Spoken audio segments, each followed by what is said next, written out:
দেশদ্ৰোহিতাৰ গোচৰত গ্ৰেপ্তাৰ হ'ব নেকি হিমন্ত বিশ্ব শৰ্মা? বিপদ বাঢ়িছে মুখ্যমন্ত্ৰী হিমন্ত বিশ্ব শৰ্মাৰ। নিজে পতা জালত নিজে ফচিব নেকি ডক্টৰ শৰ্মা? পাকিস্তানী চেনেলৰ বাতৰি শ্বেয়াৰ কৰি নিজৰ বিপদ নিজে চপাই ল'লে যদিও গ্ৰেপ্তাৰ কৰিবলৈ সাহস হ'বনে নলবাৰী আৰক্ষীৰ? এলা পেচা গোচৰ নহয়। শত্ৰু ৰাষ্ট্ৰ পাকিস্তানৰ নিউজ চেনেলৰ বাতৰি শ্বেয়াৰ কৰাটো দেশদ্ৰোহীৰ দৰে অপৰাধ গণ্য কৰি শ শ লোকক জেললৈ প্ৰেৰণ কৰিছিল।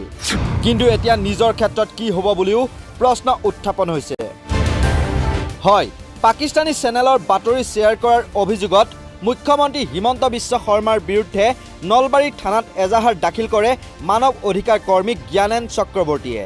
উল্লেখযোগ্য যে সাংসদ তথা বিৰোধী দলপতি গৌৰৱ গগৈক পাকিস্তানী প্ৰেমী বা পাকিস্তানৰ নিউজ চেনেলত তেওঁৰ বাতৰি সুন্দৰকৈ প্ৰকাশ পায় বুলি দেখুৱাবলৈ গৈ মুখ্যমন্ত্ৰী হিমন্ত বিশ্ব শৰ্মাই পাকিস্তানৰ কেইবাটাও নিউজ চেনেলৰ লিংক শ্বেয়াৰ কৰিছিল।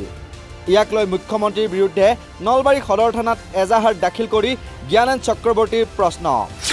পেহেলগামৰ ঘটনাৰ পাছত ভাৰতত নিষিদ্ধ কৰা হৈছিল পাকিস্তানী বাতৰি চেনেল। তেনেস্থলত নিজৰ ফেচবুক একাউণ্টত মুখ্যমন্ত্ৰী হিমন্ত বিশ্ব শৰ্মাই পাকিস্তানী চেনেলৰ লিংক আপলোড কৰি দেশদ্ৰোহিতাৰ কাম কৰিছে। দেশৰ অখণ্ডতাৰ প্ৰতি ভাবুকি নমাই আনিছে এই কামে।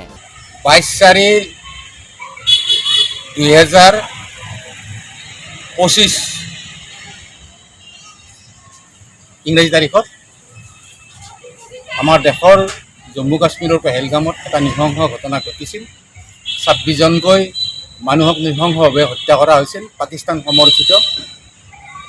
চৰকাৰৰ সমৰ্থিত সন্ত্ৰাসবাদী।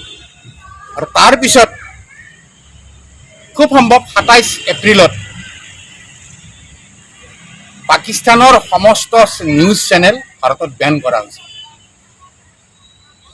অৰ্থাৎ ভাৰতত পাকিস্তানৰ নিউজ চেনেলসমূহ চাব নোৱাৰিব।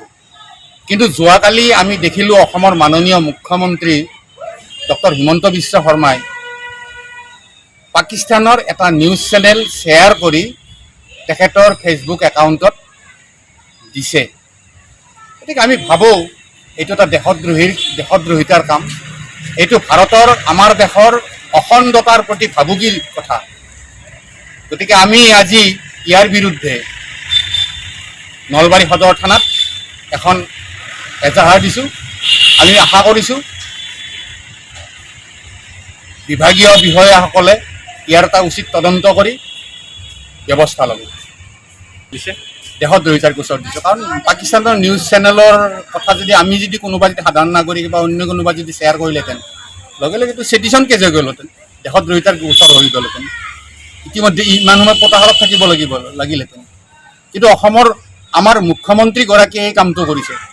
আমি মুখ্যমন্ত্ৰীগৰাকীক পাকিস্তানৰ নিউজ চেনেল শ্বেয়াৰ কৰিবলৈ দিওঁ, মুখ্যমন্ত্ৰী পতা নাই নহয়, জানিব লাগে। আৰু কাম দিব আমি মহামহিম অসমৰ ৰাজ্যপালগৰাকীক আৰু আৰক্ষী বিভাগৰ সঞ্চালক ডাঙৰীয়াক আমি প্ৰতিলিপি প্ৰেৰণ কৰিম।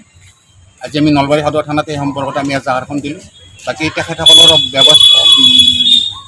যোগ্যতাৰ কথা, তেখেতসকলৰ ক্ষমতাৰ কথা, কি কৰে কি নকৰে তেখেতসকলক দায়িত্ব দিছোঁ। তেখেতসকলে যি কৰে। নিশ্চয়কৈ সৰ্বসাধাৰণ লোকে যদি পাকিস্তানৰ বাতৰি চেনেলৰ লিংক শ্বেয়াৰ কৰিলেহেঁতেন, অতঃপৰে তেওঁ কাৰাগাৰৰ অতিথি হ'লহেঁতেন বা ৰাষ্ট্ৰদ্ৰোহৰ গোচৰ জাপি দিয়া হ'লহেঁতেন।